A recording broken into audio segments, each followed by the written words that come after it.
Hello లిటిహాస్. ఇప్పుడు నేను ఇల్లు సర్దుతుంటే నాకు ఇది ఒకటి దొరికింది. In 2024 of election manifesto. ఇది ఫస్ట్ వచ్చేసి కూటమి ప్రభుత్వం సంక్షేమ విజయాలు అట్ట. చూడండి, ఇప్పుడు నేను దీని మీద నా అభిప్రాయం చెప్పాలని నేను అనుకుంటున్నాను. మీ అభిప్రాయం కూడా చెప్పండి. ఓకే.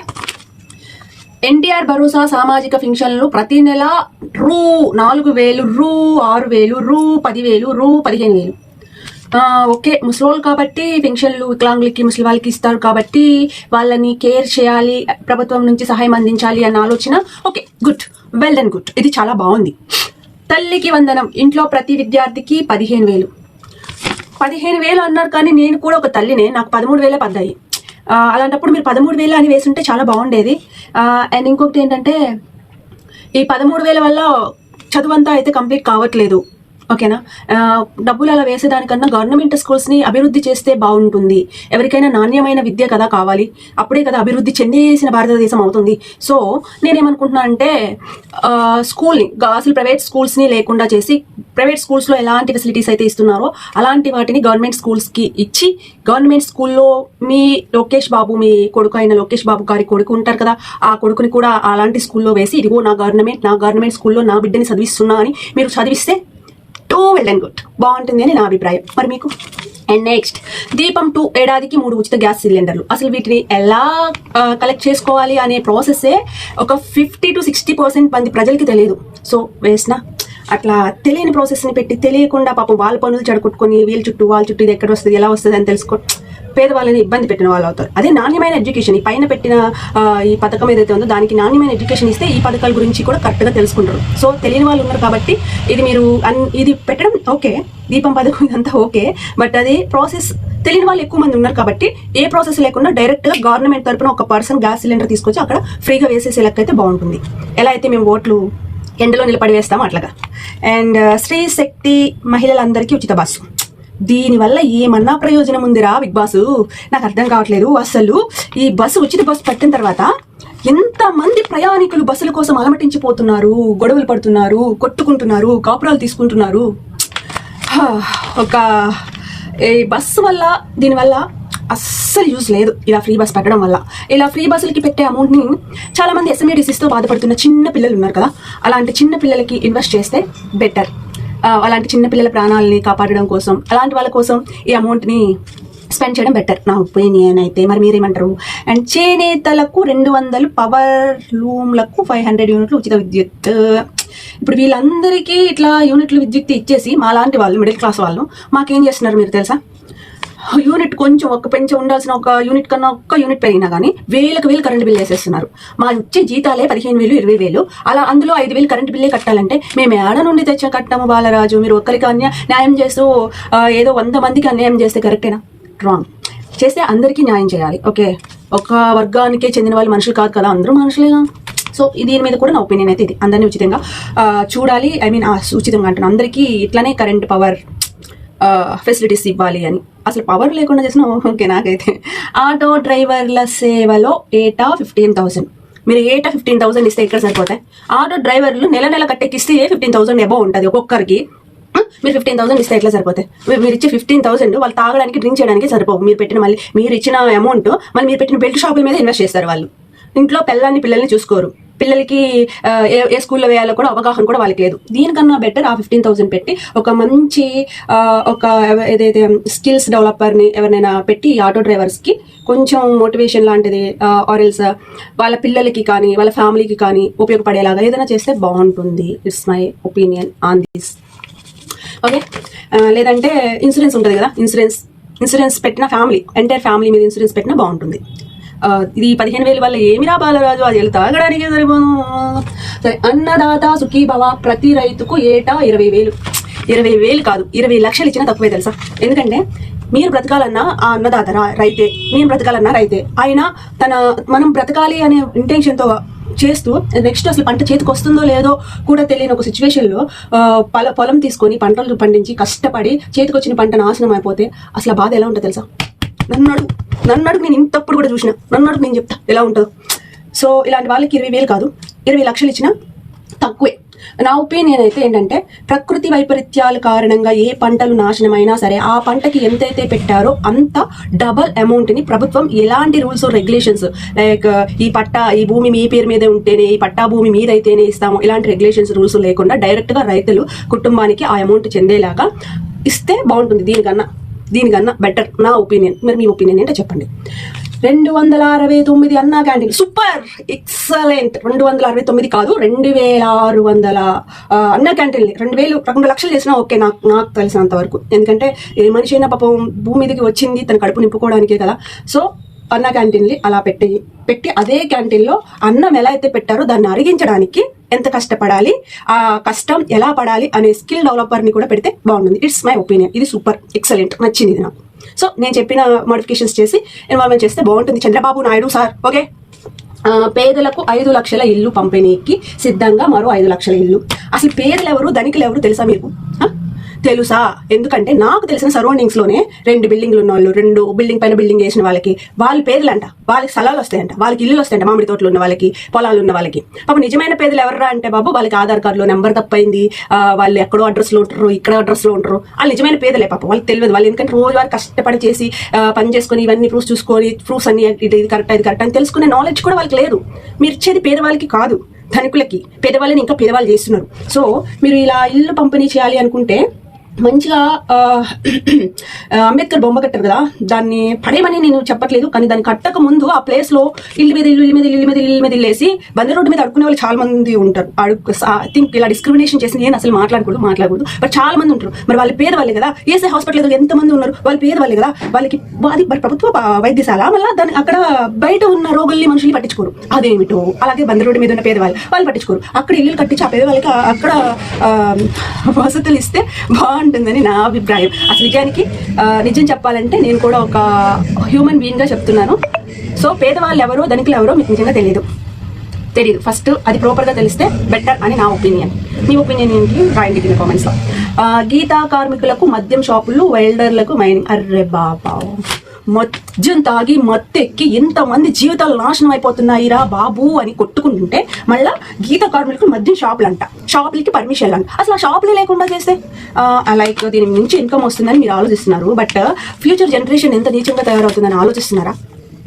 అసలు ఆ మత్తు పానీయానికి అలవాటు పడిన వాళ్ళకి మత్తు అనేది దొరకకపోతే వాళ్ళకి పిచ్చెక్కి చేస్తారో ఏం చేస్తారో ఒక జనరేషన్ మొత్తం పోతుంది. అలాంటి అలవాటు ఉన్న వాళ్ళు, మార్చుకొని బ్రతకగలిగిన వాళ్ళు బ్రతుకుతారు, లైక్ బ్రతకలేని వాళ్ళు చస్తారు. అలాంటి వాళ్ళు ఉండే లాభం ఏంటి? అసలు లాభమే లేదు, వేస్ట్. ఈ మద్యం వల్ల అసలు లేదు లాభం. దానికి మళ్ళీ పర్మిషన్స్ ఇచ్చి ప్రభుత్వమే అమ్మి మీరు ఇక్కడ ఇస్తున్న ఆటో డ్రైవర్ల 15,000 తీసుకొచ్చి ఇక్కడ మద్యం షాపుల మీద పెడతారు. అంటే మీరే తీసుకుంటారా? ఏమండి మాట్లాడండి, ఏమంటారు? నా ఒపీనియన్ ఇది. అసలు మద్యం షాపులు లేకుండా చేస్తే బెటర్ నా ఒపీనియన్. మీరేమంటారు కామెంట్లో రాయండి. ఎన్టీఆర్ వైద్య సేవతో పేదలకు ఉచిత వైద్య సేవలు, CMRF ద్వారా లక్షల కుటుంబాలకు ఆర్థిక సహాయం. ఎన్టీఆర్ వైద్య సేవలు పేదలకు, ఎన్టీఆర్ వైద్య సేవలు. అసలు ESI హాస్పిటల్ ఉంది కదా, ఆ హాస్పిటల్ మరి పేదలకే కదా. బయట కూర్చొని పేదవాళ్ళు అడుక్కుంటూ ఉంటున్నారు. నేను రోజు చూస్తాను. నేను ఒక్కొక్కసారి ఆధార్లోనే వెళ్తా ఉంటాను. ఇంతకుముందు డైలీ రెగ్యులర్గా వెళ్ళేదాన్ని. ఇప్పుడు కూడా నేను ఇలా ఇక్కడ బస్ స్టాండ్ దగ్గర ఒక హాస్పిటల్ ఉంది, అటు నుంచి కూడా నేను వెళ్తాను. ఆ టైంలో బస్ స్టాండ్స్ దగ్గర ఇక్కడ మొత్తం హాస్పిటల్స్ ముందే, మేబీ గవర్నమెంట్ హాస్పిటల్స్ ముందే అక్కడ కూర్చొని పేదవాళ్ళే వాళ్ళు అంటే అడుక్కుంటున్నారు. ఇన్ ద సెన్స్ వాళ్ళు పేదవాళ్ళే కదా. మరి ఇప్పుడు మీరు పేదవాళ్ళకే కదా ఈ వైద్య శిబిరాలు నిర్మించింది. అలాంటి వాళ్ళనే మీరు కేర్ చేయలేకపోతున్నారు. లోపల ఉన్న వైద్య నిపుణులు, వైద్యం నేర్చుకున్న గవర్నమెంట్ డాక్టర్స్ మీకు అలాంటి వాళ్ళ ముందు కారు వేసుకుని ఇలా వెళ్తారు. అలాంటి వాళ్ళనే గుర్తించలేకపోతున్నారు గవర్నమెంట్ ఎంప్లాయీస్, డాక్టర్స్. మీరు ఇంకా నార్మల్గా మీ దగ్గరకు వచ్చి ట్రీట్మెంట్ తీసుకునే పేదలు ఏం చూస్తారంటే నిన్న ఒక పక్క ప్రూఫ్ ఎవిడెన్స్ తో మీ ముందుకు వస్తా, ఎలా ట్రీట్ చేస్తున్నారు అని నా దగ్గర ఉంది, తీసుకొస్తాం. ఫస్ట్ గవర్నమెంట్ ఇలా చెప్తున్నారు కానీ అది అసలు ప్రాపర్ వేలోనే జరగట్లేదు. ఎందుకంటే నేను కూడా ఒక పేద దానిలాగా వెళ్ళి ఫేస్ చేసిన రోజులు ఉన్నాయి. నేను తీసుకెళ్ళాను కొంతమందిని. సో వాళ్ళ ద్వారా నేను ఫేస్ చేసినవి ఉన్నాయి, అక్కడ చూసిన సిచ్యువేషన్స్ ఉన్నాయి డైరెక్ట్గా. సో ఇది అస్సలు మీరు చెప్తున్నారు కానీ ఇది కరెక్ట్ వేలో లేదు. కొంచెం మీరు దీన్ని ప్రాపర్గా చూసుకోవడం బెటర్ అనుకుంటున్నాను నేనైతే. అసలు వైద్యం రావడానికన్నా ముందు ఆరోగ్యకరమైన జీవితాన్ని అందించాలని ప్రభుత్వం ఎందుకు ఆలోచించకూడదు? ఈ వేలో ఎందుకు ఆలోచించకూడదు? ఆరోగ్యకరమైన జీవితం అందించాలి అంటే మన ఇండియన్స్కి బాడీకి ఏ ప్రోటీన్స్ కావాలి, ఏ విటమిన్స్ కావాలి, అలాంటి ఫుడ్ని మనం తక్కువ రేటుకి ఎందుకు సేల్ చేయకూడదు ప్రభుత్వం నుంచి అని ఎందుకు ఆలోచించకూడదు? ఎలా ఉంది నా ఆలోచన అని నా ఒపీనియన్. అసలు వైద్యంతో సంబంధం లేని ఒక దేశాన్ని క్రియేట్ చేయొచ్చు అని మీరేమంటారు? రాయాలి. ఆరోగ్యకరమైన దేశం అని. మత్స్యకారుల సేవలో 20,000 అంటే ఇప్పుడు మీరు మత్స్యకారులకు ఇచ్చే 20,000తో వాళ్ళు బ్రతికేస్తారు. వాళ్ళు పాకల మీద డాబాలు కట్టిస్తారు, డాబాల మీద ఇల్లు కట్టిస్తారు. వాళ్ళు చేపలు పట్టుకోవడం ఆపేసి అంటే చేపల వలే ఎంత అవుతుందో అసలైన 20,000 ఎందుకు ఇవ్వాలి వాళ్ళకి? ఒక పాప వాళ్ళు ఒక వేటకి అనేది సముద్రంలోకి వెళ్తే వాళ్ళు తిరిగి వస్తారో లేదో కూడా వాళ్ళకే తెలియని జీవితం అది. ఆ జీవితానికి 20,000 మీరు కడతారా? దీనికి కూడా నేను అగ్రి చేయట్లేదు. వాళ్ళకి కూడా ఫ్యామిలీ ఇన్సూరెన్స్ ఇస్తే బెటర్. దీని బదులు మీరేమంటారు కామెంట్లో రాయండి. Family insurance in the sense లక్షల్లో ఇవ్వాలి, వేలల్లో కూడా కాదు. వాళ్ళకి మంచిగా ఇప్పుడు మీకు ఆర్మీ వాళ్ళకి ఎలాంటి ఫెసిలిటీస్ ఇస్తున్నారో అలాంటి ఫెసిలిటీసే ఈ రైతులకి అండ్ ఈ మత్స్యకారులకి, ఇలా పనులు చేసుకునే కొన్ని వాళ్ళకి ఇచ్చారు కదా, ఈ ఆటో డ్రైవర్స్కి, వీళ్ళకి అలాంటి సేఫ్టీ ఇవ్వండి గవర్నమెంట్ తరపు నుంచి. మీరు ఇలా డబ్బులు ఇవ్వడం వల్ల ప్రయోజనం లేదు. ఇంకొకటి ఈ తల్లికి వందనం, ఈ తల్లికి వందనం 13,000 అసలు డబ్బులు అకౌంట్లో వేసి ప్రజల్ని మీరు ఇలా సోమరిపోతులు చేయడం తప్ప వాళ్ళు చేసేది ఏమీ లేదు, యూజ్ ఏమీ లేదు. మీరు ప్రజల్ని ఇంకా సోమరిపోతులు చేస్తున్నారు. దేశాన్ని ఇంకా ఎట్లా అంటే ఒక కష్టపడి పని చేసి అభివృద్ధి చెందేసిన దేశంలాగా మార్చే ప్రజల్ని ఎవరిని మీరు క్రియేట్ చేయట్లేదు ఇలా డబ్బులు అకౌంట్స్లో వేయడం వల్ల. ఇలాంటి డబ్బుల్ని వాళ్ళ ప్రయోజనం కోసం ఉపయోగించండి, వాళ్ళ భవిష్యత్తు కోసం ఉపయోగించండి. ప్రైవేట్ స్కూల్స్లో ఎలాంటి ఇప్పుడు అందరూ, నేను కూడా నెలకి 15,000 జీతం చేసుకునే నేను కూడా నా పిల్లల్ని ప్రైవేట్ స్కూల్లో చదివించాలనుకుంటున్నానంటే ప్రైవేట్ స్కూల్లో ఏదో స్పెషాలిటీ ఉంది, ఏదో కేరింగ్ నా పిల్లల మీద తీసుకుంటున్నారనే వేలోనేగా. ఎందుకు మీరు ప్రవేశపెట్టిన ఈ పథకాలు మీ పిల్లల్ని, మీ మనవరాలని మీరు గవర్నమెంట్ స్కూల్లో జాయిన్ చేపించట్లేదుగా. అంటే మీకు నచ్చలేదు, మీకే నచ్చని ఈ ఒక గవర్నమెంట్ స్కూల్ని మాకు అంటకట్టి మళ్ళీ మాకు అందులో జాయిన్ చేపిస్తే డబ్బులు మీరు కరెక్ట్గా ఉంటే అసలు మీరు డబ్బులు వేయని అవసరం లేదు. అందులో చదివిస్తేనే డబ్బులు వస్తాయి, బెనిఫిట్స్ వస్తాయి అని కకృతితో అక్కడ చదివించకూడదు. అందులో చదివిస్తే జీవితం వస్తుంది, ఎడ్యుకేషన్ వస్తుంది, నాలెడ్జ్ వస్తుంది అని ఇంటెన్షన్తో ఎలాంటి బిజినెస్ చేసుకునే పర్సన్ నుంచి, బిజినెస్ మ్యాన్స్ నుంచి, సెలబ్రిటీస్ నుంచి మాలాంటి పేదవాళ్ళ వరకు ఎవరైనా సరే గవర్నమెంట్ స్కూల్స్లో పిల్లల్ని జాయిన్ చేయించేలాగా అలాంటి గవర్నమెంట్ స్కూల్స్ని అభివృద్ధి చేయొచ్చు. మీరు వేసే 13,000కి 10 మందికి వేసే 13,000 కలిపి ఒక్క గవర్నమెంట్ స్కూల్ని ఎంత మార్చొచ్చో తెలుసా? అది నాకు అనిపిస్తుంది. మరి మీకు ఎందుకు అనిపించట్లేదు నాకు అర్థం కావట్లేదు. ప్రైవేట్ స్కూల్స్లో టీచర్స్ని ఎలా ట్రైన్ చేస్తారు వాళ్ళ CEO's, private school CEO's, MDs. ఎందుకని గవర్నమెంట్ స్కూల్స్లో అలాంటి ఎండీస్ని, అలాంటి సిఈఓస్ని ఒకరిని పెట్టి అలా టీచర్స్ని ఎందుకు ట్రైన్ చేయట్లేదు? పిల్లల చదువుల కోసం, పిల్లల కోసం, అడ్మిషన్స్ కోసం ప్రైవేట్ స్కూల్స్ సమ్మర్ వస్తే రోడ్ల మీద పడి ఎండలో తిరుగుతారు. మరి గవర్నమెంట్ స్కూల్స్ టీచర్స్ ఎందుకు తిరగట్లేదు? సో ఇలాంటి ఒక వాల్యూని, ఎలాంటి ప్రైవేట్ స్కూల్కి ఎలాంటి వాల్యూ అయితే ఉందో అలాంటి వాల్యూని ఒక గవర్నమెంట్ స్కూల్స్కి తీసుకురావచ్చు. ఈ అమౌంట్ పెట్టి తల్లుల ఖాతాల్లో మీరు అమౌంట్ వేయడం వల్ల నో యూస్. నేను 26,000 తీసుకున్నా. ఎందుకు 26,000? నా ఒక్క పిల్ల ఖర్చుకు కూడా, 2 ఆడపిల్లలు, నాకు ఒక్క ఆడపిల్ల చదువుకు కూడా పూర్తిగా రాలేదు. నేను ప్రైవేట్ స్కూల్లో చదివిస్తున్నా.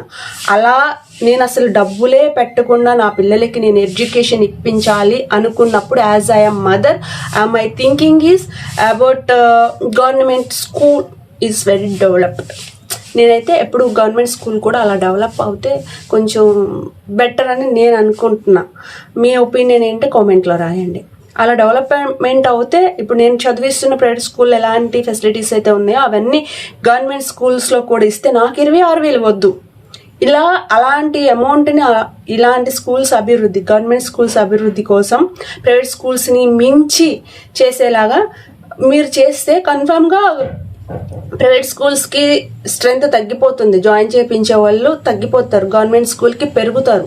సో అక్కడ ఇంకా ఇంట్రెస్ట్ వస్తుంది, ఆటోమేటిక్గా ప్రైవేట్ స్కూల్స్ ఎత్తేస్తారు, గవర్నమెంట్ స్కూల్స్ రన్ అవుతాయి. మీరు ఎవరి అకౌంట్లో డబ్బులు వేయని అవసరం లేదు. నాణ్యమైన ఎడ్యుకేషన్ని ఇచ్చి, గురువులకి ఇచ్చి, స్కూల్స్ డెవలప్మెంట్కి ఉపయోగిస్తే బెటర్. ఒక 10 మంది విద్యార్థులకి వేసే అమౌంట్కే స్కూల్ని నెక్స్ట్ లెవెల్ డెవలప్మెంట్ చేయొచ్చు. కానీ ఎందుకు మీరు ఇలా కొన్ని లక్షల మందికి ఇలా వేలు వేస్ట్? ఇది అస్సలు అట్టర్ ఫ్లాప్. డబ్బులు వేసే కన్నా అభివృద్ధి చేసి చూపించండి. Thank you so much.